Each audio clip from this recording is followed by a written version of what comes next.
Ilang saglit pa, pinagtipunan ni Kuya ang mga housemates sa living room. Nung una kong nakita po yung gaming setup, alam ko na Kuya na mahirap talaga siya. Kasi nga po, mas nanggigil po kami, wala nga kaming chicken, Kuya. So, mas stronger kami ngayon and sure ako, Kuya, we're gonna win. Nakasalali po kayo yung spot po namin dito sa bahay niyo po. Kaya kailangan po talaga namin manalo. We believe in ourselves po, Kuya. So, Kuya, confident po ako na mananalo kami. Ang mga nagwagi sa unang House Challenge. Ang House Challenger.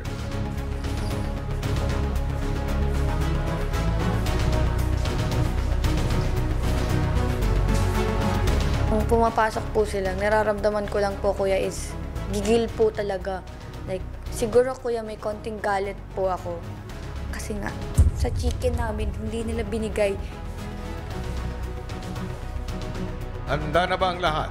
Handa na po, Kuya! Ang unang player ng housemate, pumwesto na.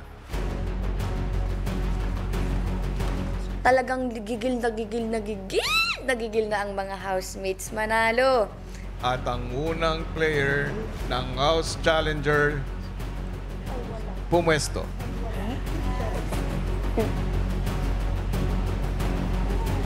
Sina Fiang at Jaren nga ang unang magtatapat sa magkabilang grupo. Kapag ang isa sa kanila ay nagdesisyong magpapalit na, kailangan nilang pindutin ang bell na nasa tabi nila. Ang inyong House Challenge number 2 ay magsisimula in 3, 2, 1, go!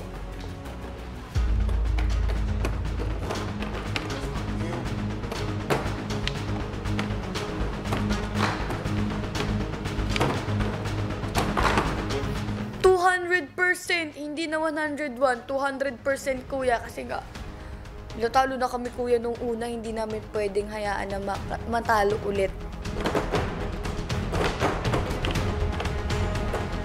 Kuya, yung sa stick, dulo lang yung hahawakan. Yun yung pinaka-challenge, Kuya, talaga, yung dulo lang hahawakan.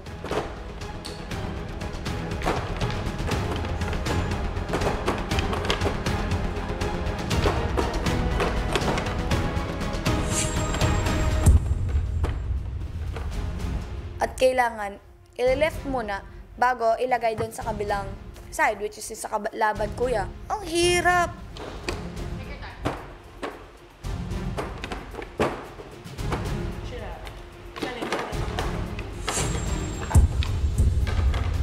Matapos makapaglipat ng kanyang unang object, sunod-sunod na ang successful transfers ni Fiang gamit ang stick. Take your time, relax.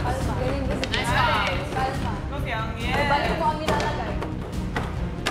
Remember, it's fishball. Pinagdidikit ko po siya ng sabay and mabilis ang pagpasa ko talaga, Kuya. In, walang kukurap. Grabe ka naman, natatamaan lang. Sobrang judgmental mo talaga. Calm. Keep calm.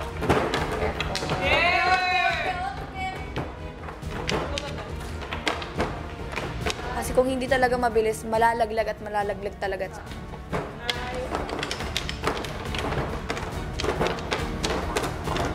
Ang kalaban ko lang kanina talaga, Kuya, yung ganto ko talaga.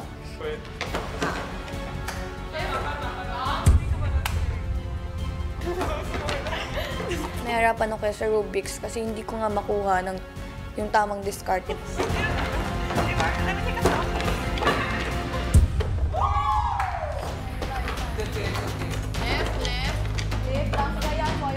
okay na nga.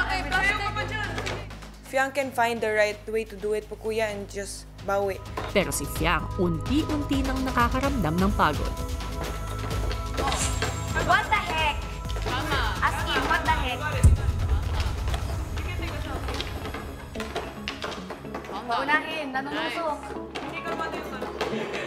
Grabe ang panunusok. Yun po yung isa po sa diskarte po namin na napag-usapan.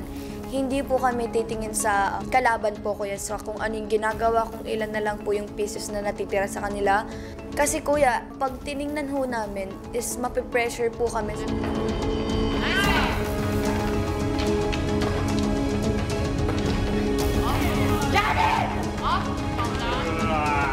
Good job.